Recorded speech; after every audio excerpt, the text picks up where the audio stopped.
अमेरिकी राष्ट्रपति Donald Trump ने अमेरिकी सुप्रीम कोर्ट के एक फैसले से नाराज होकर 150 दिनों के लिए लगभग सभी देशों पर 10% अतिरिक्त वैश्विक टैरिफ लगाने की घोषणा कर डाली है। हालांकि उन्होंने साफ कहा कि भारत पर यह अतिरिक्त टैरिफ लागू नहीं होगा। इस पूरे घटनाक्रम को समझने के लिए हमें टैरिफ क्या होता है पहले वो समझना जरूरी है, अदालत ने क्या फैसला दिया है वो समझना जरूरी है, और ट्रंप ने किस कानून का सहारा लिया वो भी समझना जरूरी है। सबसे पहले ये समझते हैं कि टैरिफ आखिर होता क्या है।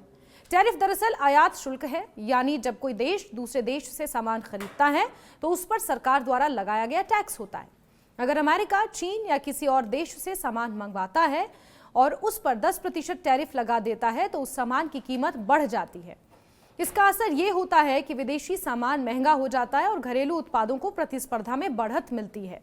कई बार सरकारें अपने उद्योगों की रक्षा करने या व्यापार घाटे को कम करने के लिए टैरिफ का इस्तेमाल करती हैं।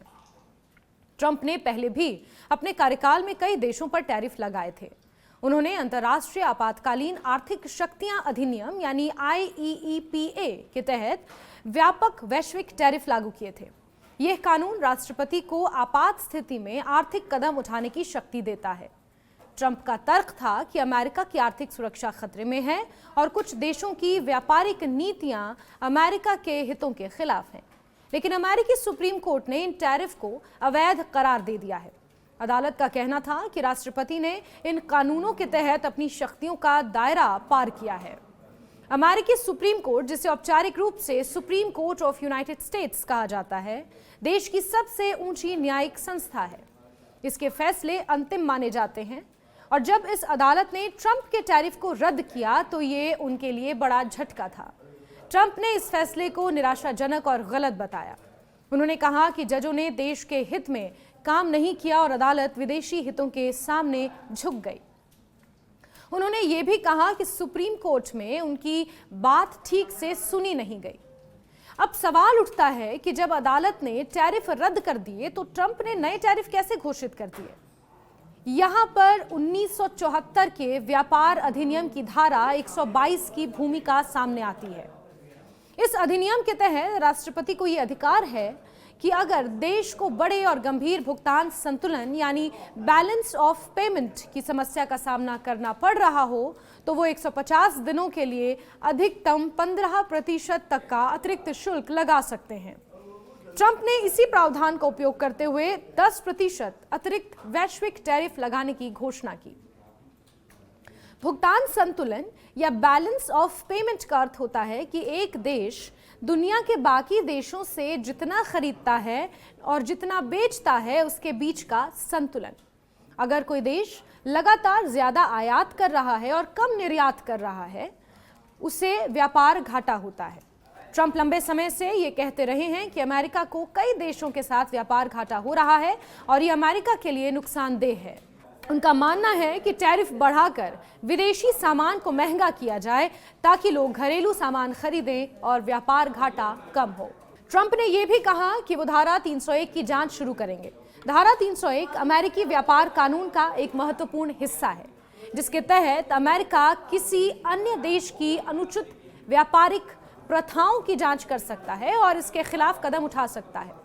अगर किसी देश पर यह आरोप लगता है कि वो बौद्धिक संपदा की चोरी कर रहा है, बाजार तक निष्पक्ष पहुंच नहीं दे रहा, अनुचित सब्सिडी दे रहा है, तो अमेरिका धारा 301 के तहत कार्रवाई कर सकता है। ट्रंप ने यह भी साफ किया है कि सुप्रीम कोर्ट द्वारा टैरिफ रद्द किए जाने के बाद क्या रिफंड होगा, यह अभी साफ नहीं है। अगर रिफंड देना पड़ा तो इसमें कई साल लग सकते हैं।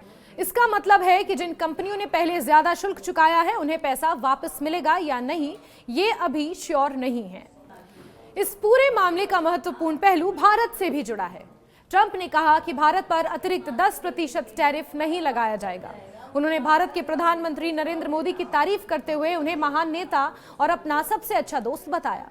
उन्होंने कहा कि भारत के साथ अमेरिका के व्यापारिक संबंध मजबूत हैं और स्थिर हैं और मौजूदा ट्रेड डील में कोई बदलाव नहीं किया जाएगा।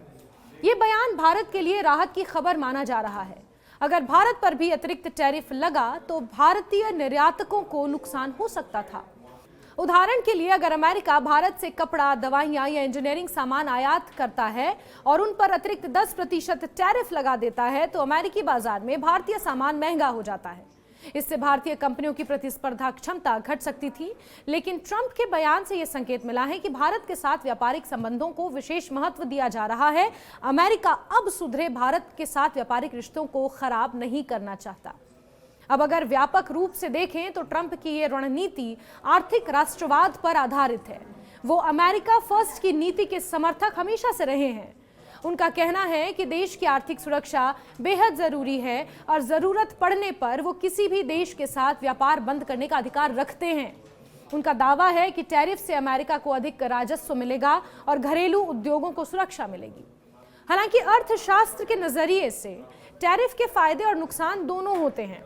एक और टैरिफ से घरेलू उद्योगों को अस्थायी सुरक्षा मिल सकती है, लेकिन दूसरी ओर इससे उपभोक्ताओं को महंगा सामान खरीदना पड़ सकता है।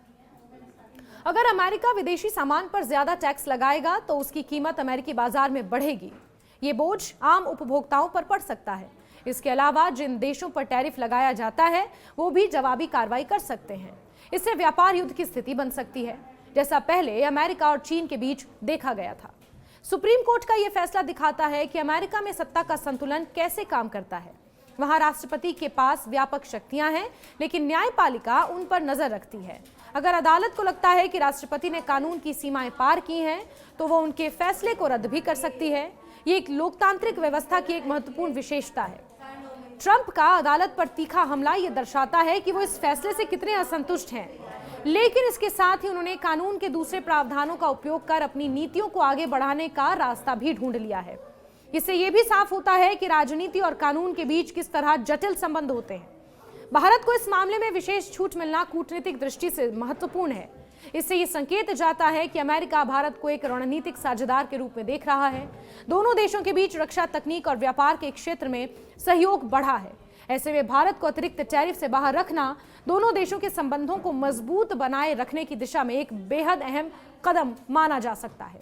ये कहा जा सकता है कि ये पूरा घटनाक्रम केवल टैरिफ लगाने या हटाने का मामला नहीं है, बल्कि ये आर्थिक नीतियों, कानूनी शक्तियों और अंतर्राष्ट्रीय संबंधों का जटिल मिश्रण है। एक ओर राष्ट्रपति अपनी आर्थिक नीति को लागू करना चाहते हैं, दूसरी ओर न्यायपालिका कानून की सीमाओं को तय करती है। इसके साथ ही हर निर्णय का असर वैश्विक व्यापार और आम लोगों की जेब पर पड़ता है। वहीं ट्रंप का ये कदम आने वाले समय में वैश्विक व्यापार व्यवस्था पर क्या असर डालेगा, ये देखना भी अपने आप में दिलचस्प होगा। दूसरे देशों की इस पर क्या प्रतिक्रिया सामने आती है, ये देखना भी दिलचस्प होगा।